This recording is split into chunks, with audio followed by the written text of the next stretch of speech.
भूतिया तालाब। बहुत समय पहले की बात है। एक गांव में एक भूतिया तालाब था।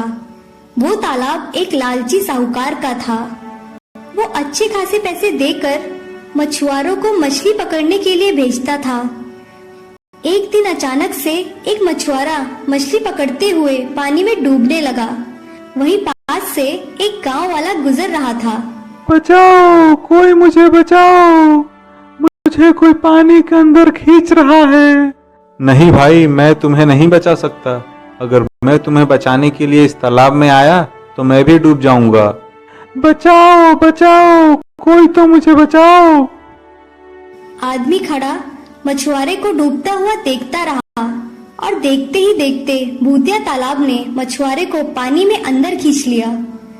फिर वो गांव वाला भागता हुआ साहूकार के पास आया और जोर जोर से दरवाजा पीटने लगा। कौन है? मैं शंकर हूँ सेठ जी, जल्दी से बाहर आइए। क्या बात है शंकर? आपके तालाब में जो मछुआरा मछली पकड़ रहा था वो पानी में डूब गया। ये तो बहुत बुरा हुआ शंकर। तुम अंदर आओ, बैठ के बात करते हैं। शंकर देखो, जो हुआ अच्छा नहीं हुआ। ये तुम पैसा रख लो और इस बात को भूल जाओ और गांव में और किसी से कुछ नहीं कहना। क्योंकि शंकर बहुत ही लालची था, वो साहूकार के पैसे लेकर किसी को बिना कुछ बताए चुपचाप अपने घर आ गया। उधर मछुआरे के घर में उसकी पत्नी बहुत ही चिंतित थी। उसका पति अभी तक घर नहीं आया था। बहुत देर तक इंतजार करने के बाद उसकी पत्नी साहूकार के घर जाती है। कौन हो तुम? मैं जितेश मछुआरे की पत्नी हूँ। आज बहुत देर हो गई, अभी तक वो घर नहीं आए। मुझे भी नहीं पता, शायद किसी काम से कहीं और चला गया होगा। फिक्र मत करो, वह वापस आ जाएगा। तुम अब घर जाओ। मछुआरे की पत्नी वापस घर आ जाती है और सुबह होते ही उसकी पत्नी तालाब के पास जाती है और देखती है उसके पति का सामान तालाब के किनारे ही रखा हुआ होता है। वो अपने पति का सामान वहाँ देखकर सोच में पड़ जाती है कि उसका पति इस तरह कहाँ गायब हो गया। उसे कुछ समझ में नहीं आता है। तभी उसकी नजर वहाँ काम कर रहे दूसरे मछुआरे पर पड़ती है और ये क्या, अचानक से वो मछुआरा पानी में डूबने लगता है और बचाओ बचाओ चिल्लाता है। वहाँ से शंकर गुजर ही रहा होता है। बचाओ बचाओ, मुझे इस तालाब से बाहर निकालो। नहीं भाई, मैं तुम्हें नहीं बचा सकता हूँ। ये भूतिया तालाब है। अगर मैं तुम्हें बचाने आऊंगा तो मैं भी डूब के मर जाऊंगा। और देखते ही देखते वो मछुआरा भी पानी में डूब जाता है। जितेश की पत्नी ये सब देखकर बहुत ही डर गई और सोचने लगी कि कहीं उसका पति भी तो इस भूतिया तालाब में डूब के नहीं मर गया। फिर वो साहूकार के घर की ओर चल देती है। जैसे ही वो दरवाजे पे पहुंचती है, अंदर से शंकर की आवाज आ रही होती है। ठीक है सेठ जी, आप बस मुझे पैसे दे दीजिए।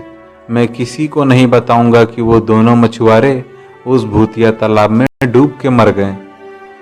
ये सब सुनकर जितेश की पत्नी चौंक जाती है और फौरन ही वो ये सब बातें गांव के लोगों को जाकर बता देती है। फिर सब गांव वाले इकट्ठे होकर साहूकार के पास आते हैं और उससे पूछते हैं, क्यों सेठ जी, जब आपको उस भूतिया तालाब के बारे में मालूम था तो आप क्यों उस भूतिया तालाब में मछुआरों से काम करवाते हो? ये सब तुम क्या कह रहे हो? ये सब झूठ है। मैं कुछ नहीं जानता, ऐसा कुछ नहीं है। आप भोले मत बनिए सेठ जी, हमें आपकी सब बात पता चल चुकी है। फिर गांव वाले साहूकार और शंकर को बांधकर उस तालाब के पास ले जाते हैं और उन्हें डूबने के लिए तालाब में डाल देते हैं। देखते ही देखते वो दोनों तालाब में डूब जाते हैं। फिर उस तालाब में से अचानक आवाज आने लगती है, आज मैं बहुत खुश हूँ। मैं कई साल